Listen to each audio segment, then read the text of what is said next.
मान्य अभियंता सार्वजनिक बांधकाम विभाग पेठ माळेगाव शाळा इथं मोठ्या पुलाची जीर्ण अवस्था झालेली पुलाचे नवीन बांधकाम काम होण्याबाबत निवेदन. ग्रुप ग्रामपंचायत माळेगाव येथील नदीवरील पुलाचं नवीन बांधकाम होण्याबाबत निवेदन.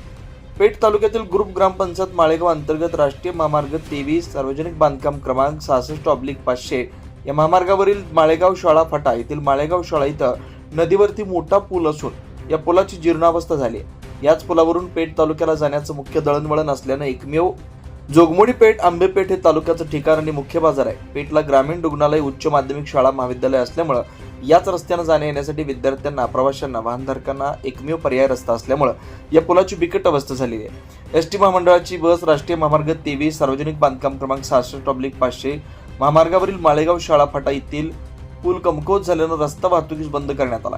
पेठ, जोगमोडी, आंबे, पावचीबारी, मनखेड, तोरंगण, हरसूल, आमडोंगरा या मार्गाने बसेस प्रवासी विद्यार्थ्यांना याच रस्त्यावरून प्रवास करत असते. त्यामुळे या पुलाची लवकरात लवकर दुरुस्ती व्हावी याकरता ग्रुप ग्रामपंचायत तर्फे सार्वजनिक बांधकाम अभियंता यांना निवेदन देऊन निवेदनाची तात्काळ दखल घेऊन यावेळी सार्वजनिक बांधकामाचे अधिकारी सोनवणे, शाखा अभियंता धिवर यांच्या समेत सरपंच दिलीप राऊत, कृष्णा चौधरी, धर्मराज देशमुख, गोपीनाथ धूम, हिरामण राऊत ग्रामस्थ पुलाची पाहणी करताना याकडे स्थानिक लोकप्रतिनिधी लक्ष देऊन लवकरात लवकर पुलाचं काम व्हावं या संदर्भात स्थानिकांची मागणी होती.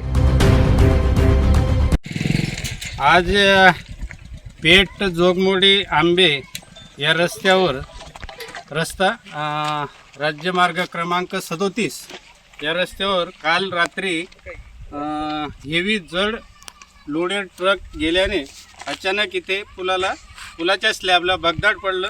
त्यामुळे आज सकाळी मी लवकर माझ्या स्टाफसह इंजिनियर दिवर यांच्यासह पाहणी करायला आलो आहे.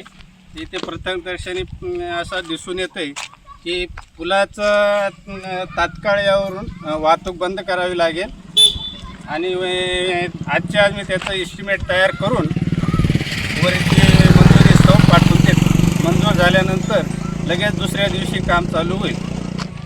24 महाराष्ट्र न्यूज लाईव्ह प्रतिनिधी श्री धर्मराज चौधरी, पेठ.